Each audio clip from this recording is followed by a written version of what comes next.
You know, sometimes we need to remind ourselves that TV used to be good back then.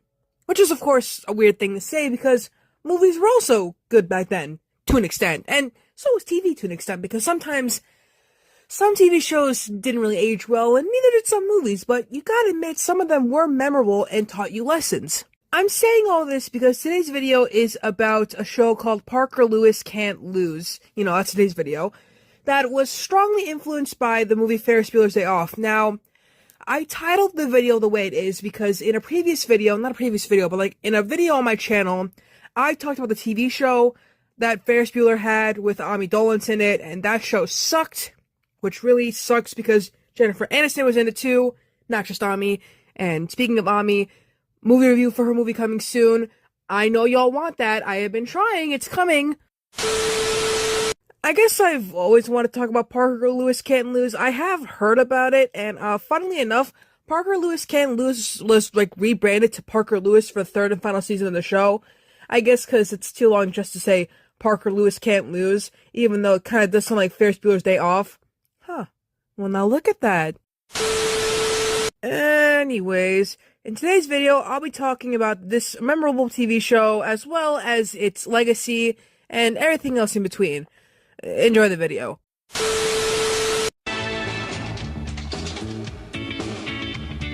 Parker Lewis Can't Lose features the title character as a frequent narrator of episodes. Alongside Parker, there was his friends, Jerry Steiner and Mikey Randall, who were also main characters, whose primary focus through the show, is fitting in.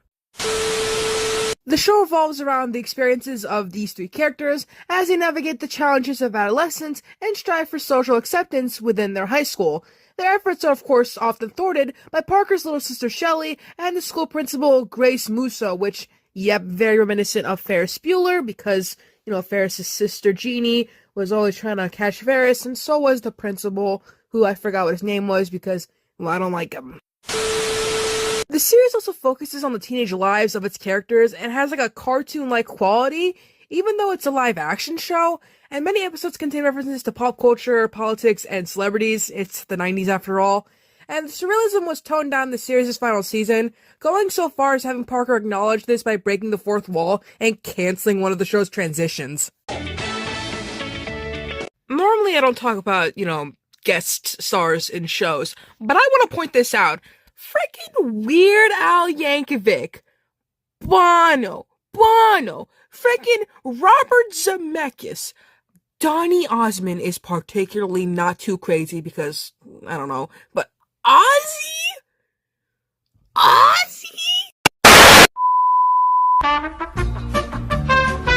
Also, two members of 90210, Lindsay Price and Luke Perry. That's particularly wild.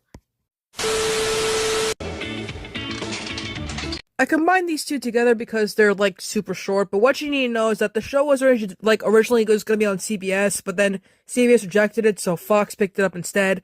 And the show premiered on syndication on September 14th, 1983 on the USA Network.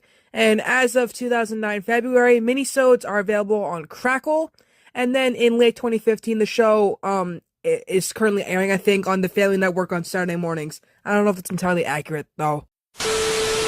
By the way, I apologize for talking funny. I have to talk fast sometimes because if I don't, a cough comes in. I don't know if you guys watched my last video, but I am currently sick. As you can see, I was trying to stop a cough, but, yeah, let's continue.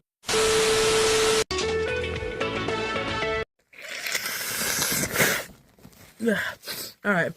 Where were we? Oh, yeah, home media. On June 30th, 2009, Shout Factory released the complete first season of the show on DVD in Region 1, and the 4 DVD set includes special features like exclusive interviews with the cast, crew, and creators. And although the cast and crew discuss both Melanie Chartoff and her character Grace Musso, she doesn't really appear in any of the supplementary materials. Shout Factory also released Season 2, but on January 26, 2010. And all 3 seasons have been released on SD, Blu-ray, and DVD quality in Germany in 2015. There were 3 seasons, right? So I don't know why they only mention the first two. Am I tripping balls right now? Apparently, Parker Lewis was one of the first shows with fan support on the internet. It was done through an email list called the Flamingo Digest, and several people from the list were invited to the set. So you know what? That's actually pretty cool. I did not know that Fall Out Boy released a song called Parker Lewis Can't Lose, but I'm gonna give my best shot. Though to be fair, I don't think I've never listened to this album. It's also a mini LP. It's the debut mini LP. You know what? Makes sense why I'd never heard of it. I'm sorry for being rude. You know, I've always wondered about this specific gag in Family Guy in this episode when the cutaway was Peter going through a Parker Lewis phase. I was like, who the fuck is Parker Lewis? Before we move on, this has nothing to do with the show. It's just a name. It's a coincidence. And now we end this video off with the age-old question. Why was the show canceled? So what's the main reason as to why Parker Lewis Can't Lose was canceled and didn't get a season 4? Well, apparently the network wanted more mature content, and before you ask, what the fuck? Let me explain. So, the show was canceled because Fox just wasn't interested in teen content anymore. By the time the 3rd season came out, I think it was, well, we didn't know this, but by the time the 3rd season came out, it was 1993. And I guess I can kind of understand that. I'm trying to remember any shows back then from the 90s that were teen. But I'm pretty sure there were some teen shows that were mature, so I don't know why they would say that. But according to co-creator Lou Diamond, he said that Fox was looking a bit to broaden the audience and to get more adult. It fit in great with with Fox in the beginning. Like, the show fit in perfectly, and it did have an internet fan base, like an actual internet fan base. It just wasn't really enough for the show to get a season 4, and only 73 episodes aired from 1990 to 1993. And co-creator and executive producer Clyde Phillips said that as the show evolved, the network also evolved, and we just weren't evolving in the same way. While it appears that the creators would have liked to make more episodes of the show, the series finale does offer a clever conclusion. In Season 3, Episode 22, The Last Supper, one of the main settings of the show, the Atlas Diner, is in danger of closing. The high school coach, Hank Kohler, and the owners can't pay the rent, and the final scene is fitting and moving, and as the camera shows the now dark restaurant, and stuff like that.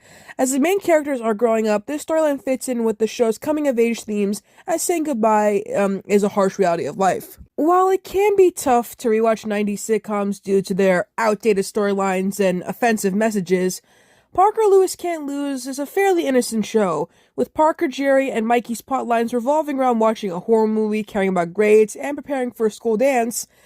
Although it's likely that a season 4 would have included more humorous and sweet storylines, this ending just felt right for the show. And that's the whole video.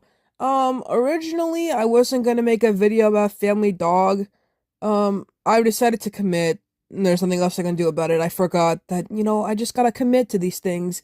If I don't tell you about this stuff, who will? That's right, exactly, no one. So, I'll see you on the next video when I talk about Family Dog, and also Two Guys and a Girl. But I want to preface something, that Two Guys and a Girl is not the original name of the show. The original name of the show is Two Guys, a Girl, and a Pizza Place. But for the sake of my brain, I will be calling it Two Guys and a Girl, but not to please let... No one comment 2 girls, 1 cup. Please don't do it. I cannot handle it, okay? You guys make me sick sometimes.